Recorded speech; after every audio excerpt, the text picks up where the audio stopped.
یہ 2000 BC کی بات ہے کہ جب طوفان نوح کی تباہی کے بعد اللہ تعالیٰ نے سرزمین عرب پر ایک ایسی قوم پیدا فرمائی جو دنیا میں سب سے زیادہ طاقتور، مضبوط اور توانا افراد پر مشتمل تھی۔ یہ لوگ جسمانی خوبصورتی، سرخ و سفید رنگت اور وجاہت میں اپنا ثانی نہیں رکھتے تھے۔ مال و دولت کی فراوانی، شاندار تہذیب و تمدن، شان و شوکت سمیت دنیا کی ہر نعمت اور آسائش انہیں میسر تھی۔ قرآن کریم میں ارشاد باری تعالیٰ ہے کہ ان جیسی کوئی اور قوم اور ملکوں میں پیدا نہیں کی۔ قوم عاد کے متعلق تفصیل سوائے قرآن کریم کے کسی اور مذہبی یا قدیمی تاریخی کتب میں نہیں ملتی۔ اس لیے اس قوم کی حالت کا نقشہ یا قرآن کریم کے ذریعے بن سکتا ہے یا پھر ان اثریات کے ذریعے جو محققین علم آثار نے ان کے بارے میں حاصل کی ہیں۔ مورخین لکھتے ہیں کہ عاد نام کا ایک شخص حضرت نوح کی چوتھی نسل میں ان کے بیٹے سام کی اولاد میں سے تھا۔ چنانچہ اس شخص کی اولاد اور اس کی پوری قوم عاد کے نام سے مشہور ہو گئی۔ وہ اعرابی تھے جو بہت لمبے اور مضبوط ستونوں پر قائم کردہ عالی شان محلات میں رہا کرتے تھے۔ قرآن کریم نے انہیں ارم ذات العماد یعنی ستونوں والے کے نام سے یاد کیا ہے۔ ارم ان کا بہت خوبصورت شہر تھا جس کے آثار 1984 میں خلائی شٹر چیلنجر کی مدد سے دریافت کیے گئے ہیں۔ یہ علاقہ آج کل عمان کا حصہ ہے۔ بحریہ عرب اور بحر احمر کے درمیان عمان، حضرموت، بحرین اور مغربی یمن تک ایک وسیع صحرا ہے جسے صحرائے الحقاف کہتے ہیں۔ یہ دنیا کے عظیم صحراؤں میں سے ایک ہے جس کا رقبہ ایک محتاط اندازے کے مطابق 65 لاکھ مربع میٹر ہے۔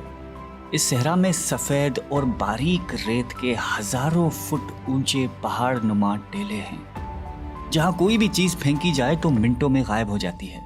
کسی زمانے میں یہ دنیا کا سرسبز و شاداب علاقہ تھا اور وہاں یہ قوم عاد آباد تھی۔ آج یہ بھیانک صحرا اللہ تعالیٰ کی کھلی نشانیوں میں سے ایک اور اہل زمین کے لیے جائے عبرت ہے۔ قرآن کریم میں ارشاد باری تعالیٰ ہے کہ وہ ارم جو ستونوں والے تھے جن کی مانند کوئی قوم ملکوں میں پیدا نہیں کی گئی۔ بعض مفسرین نے لکھا ہے کہ ارم عاد کے دادا کا نام تھا جیسا کہ ان کے شجرہ نسب میں بیان کیا گیا تھا۔ ڈاکٹر اسرار احمد تحریر فرماتے ہیں کہ عام مورخین کا خیال ہے کہ ارم قوم عاد کے شاہی خاندان کا لقب تھا۔ حالیہ دور میں ایک شہر کے جو زیر زمین آثار دریافت ہوئے ہیں ان سے پتہ چلتا ہے کہ اس شہر کے فصیل پر 30 ستون یا مینار بنائے گئے تھے۔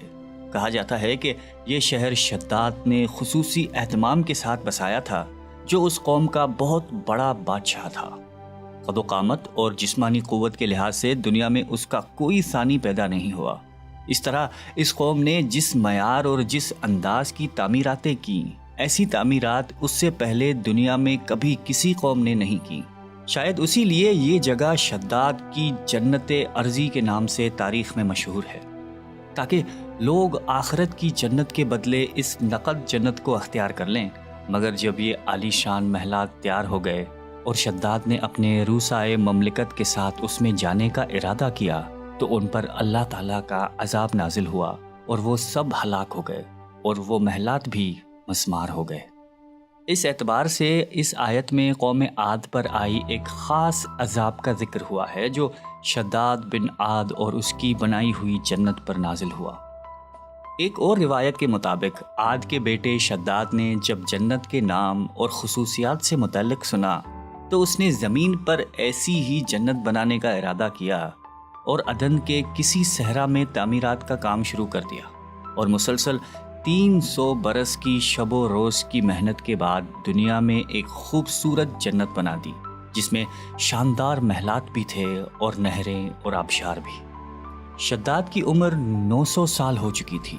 ایک دن اس نے قوم عاد کے لوگوں کو جنت کے دیدار کی دعوت دی۔ وقت مقررہ پر وہ اپنے لوگوں کے ساتھ جنت کی جانب روانہ ہوا۔ ابھی شہر ارم کے عالی شان دروازے کے قریب ہی پہنچا تھا کہ رب ذوالجلال کے عذاب نے آ گھیرا۔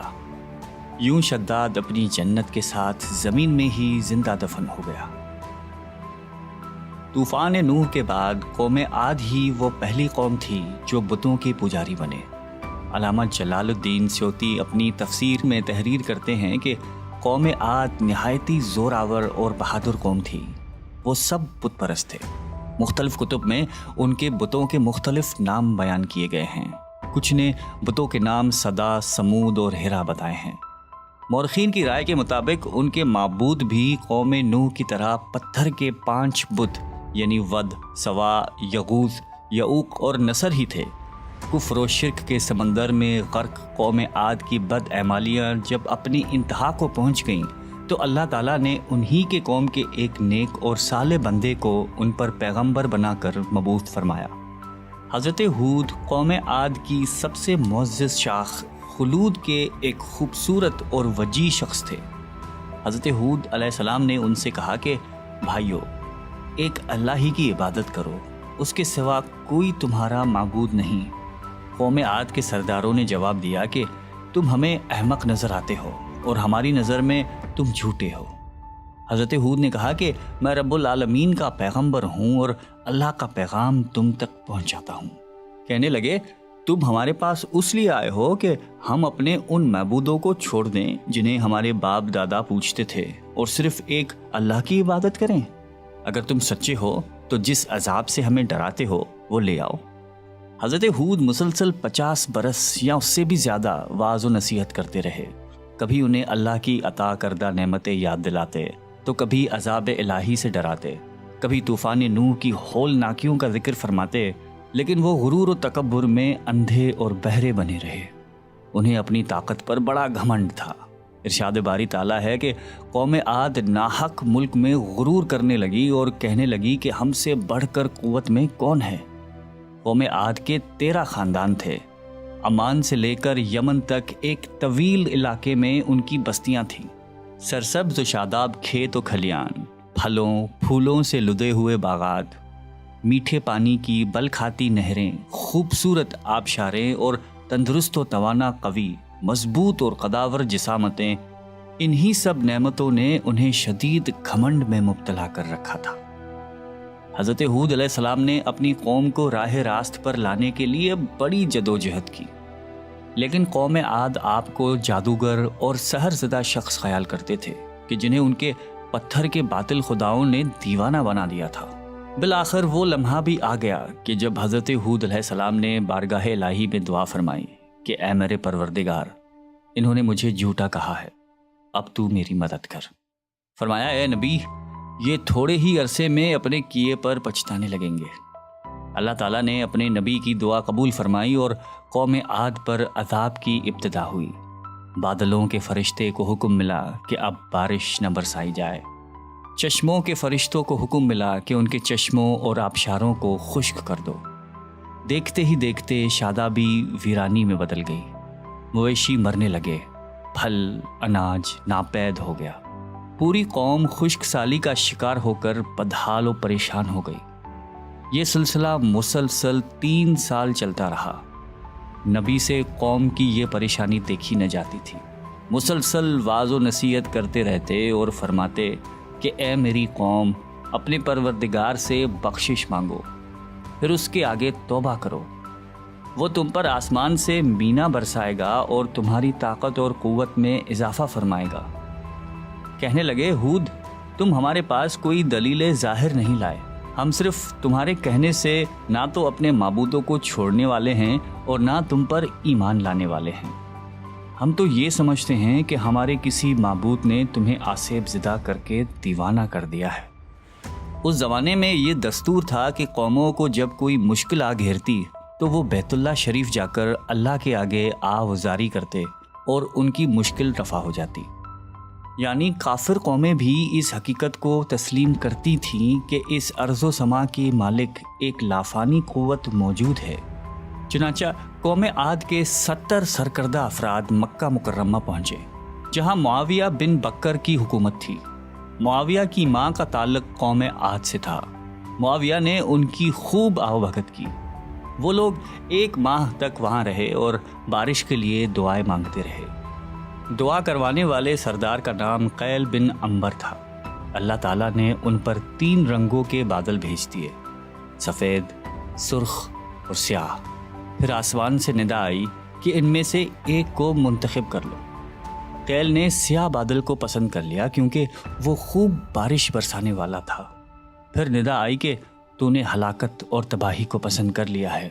چنانچہ اللہ تعالیٰ نے سیاہ بادلوں کو قوم عاد کی جانب ہانک دیا، جسے دیکھ کر پوری قوم خوشی کے شادیانے بجانے لگے۔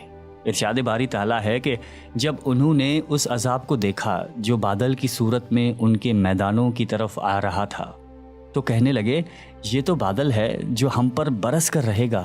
تو اللہ تعالیٰ نے فرمایا نہیں، بلکہ یہ وہ چیز ہے جس کے لیے تم جلدی کرتے تھے، یعنی آندھی جس میں درد دینے والا عذاب بھرا ہوا ہے۔